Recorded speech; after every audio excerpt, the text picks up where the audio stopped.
Okay, starting with the adductor machine, this is my back off set. And as far as form and execution goes with the adductor, I want to make sure that I'm keeping an upright sternum the whole time. I am elongating my abs, but I'm also keeping a neutral pelvis. I don't want to shift into anterior or posterior pelvic tilt. I want to keep my pelvis stacked directly under my rib cage. I also want to externally rotate my feet slightly. You can see my toes pointed slightly out, and I want to limit knee flexion. So have as little knee bend in as possible that your machine allows for. If I go any further with a straight leg, my feet will hit the machine. So with this particular machine, I can get a relatively good setup, but it could be better. The less knee flexion, the better. So the big thing here is controlling both contractile ranges. I really want to spend time in that lengthened position, that bottom quarter of the movement. And then I want a good solid squeeze, driving my knees together for a micro pause in the shortened position without the rubber stoppers touching. I don't want to rest. I want to squeeze as hard as I can together, quick pause, and then immediately go back into the stretch. Next is the leg extension, and I have a gym pin belt here, which helps a ton. If you don't have one, then just make sure that you're pulling down into the handles as hard as possible to create more stability and more output. As far as execution goes with this, again, keep an upright sternum, make sure that you are not slouched over, good posture, and then I am making sure that my knees are lined up with the axis of rotation. You can see that little black dot on the machine running right through both of my knee joints. As I'm doing this and I'm keeping my butt into the pad, back braced against the back of the seat, I want to make sure that I am squeezing the concentric contraction as hard as I can. I'm trying to create as big of an arc with my heels as possible. Dorsiflex my ankles. That will help promote knee stability, but really drive my heels out at the first half of the movement and then up at the end range of the movement. Squeeze that shortened position, control the way down. Next is the kneeling leg curl. The kneeling leg curl gets a bad rap, but at the end of the day, this is a quad bias leg day, and using a short position movement, which this is a short position movement based off of the hip position and the origin and insertion of the hamstrings, it can be a really, really good option. It feels great, gets a lot of blood into the hamstrings. The big thing here is making sure that I'm not shifting into anterior pelvic tilt. A lot of times you see people cheat on the leg curl by shifting their hips back to get the weight up. I want to make sure that I'm thrusting my pelvis forward, driving my working quad into the pad, and really trying to focus on that squeeze at the top in the shortened position.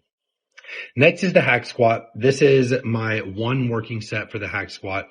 And the key here is that it doesn't allow you to go into hip flexion, which will turn it into more of a glute bias movement. People that have structure like me are very hip dominant. So having this pad behind you limits hip flexion and it's more quad recruitment. So it's a really good movement. Now, the key here is getting max knee flexion. So drive my knees out over my toes as much as possible.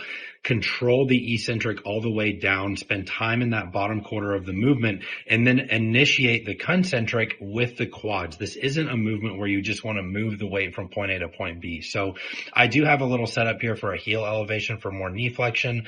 I am keeping a relatively narrow stance with feet slightly pointed out, but I'm really trying to drive my knees out over my toes as much as possible.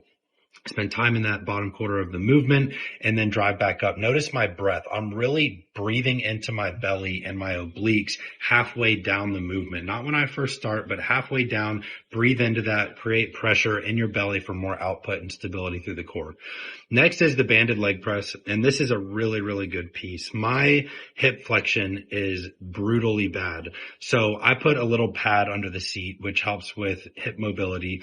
My feet on the pad are as low as possible while maintaining constant contact with the platform. My heels aren't coming up in the stretch. This is as deep as I can possibly go. I'm focused on driving my knees to my shoulders or my ears is what I'm focused on. Spending time in that bottom quarter of the movement where it's difficult, really milking that end range and the stretch, and then driving through. Feet are relatively narrow, but I also make sure that I'm just using a comfortable stance for the most output possible and not focus too much on biasing everything. The key here is getting as much knee flexion and depth as possible, and then really controlling that tempo. Again, I'm breathing into my belly and my obliques in the stretch position as I'm coming halfway down and then driving through.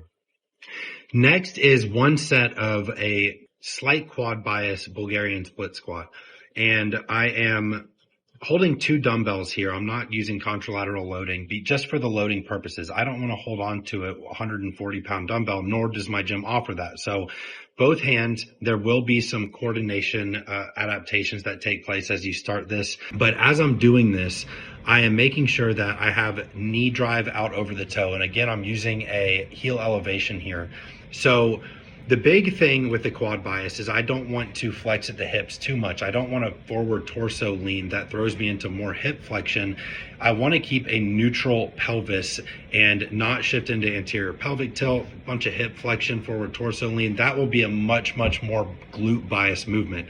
To make it more quad bias and overall leg development, I'm going to take a little bit shorter stride, keep a somewhat upright torso, and then make sure that the dumbbells are not way out in front of my body. They're more closer to my hip so that there's a larger distance of the line of force between the dumbbell and my actual knee joint. Spend time in that bottom quarter of the movement and then drive up.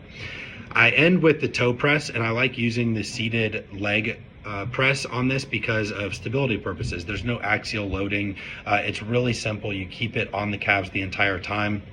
I actually slide my butt up in the seat on this because if it's all the way in the seat, I am forced to have a little bit of knee bend, and I want a completely straight knee here. The way that the gastroc inserts and originates, you want a straight knee because we're focusing on the stretch here. So spending time in that stretch position, really milking that bottom quarter of the movement and then driving up. And yes, I want to squeeze and contract at the shortened position as much as possible, but I'm also not overly worried about that. I'm much more focused on the stretch. So narrow stance, you can point your feet out slightly. That will target the inner head a little bit more. But again, focusing on the stretch here and getting as much output as possible. Pulling down into the handles, bracing as much as possible.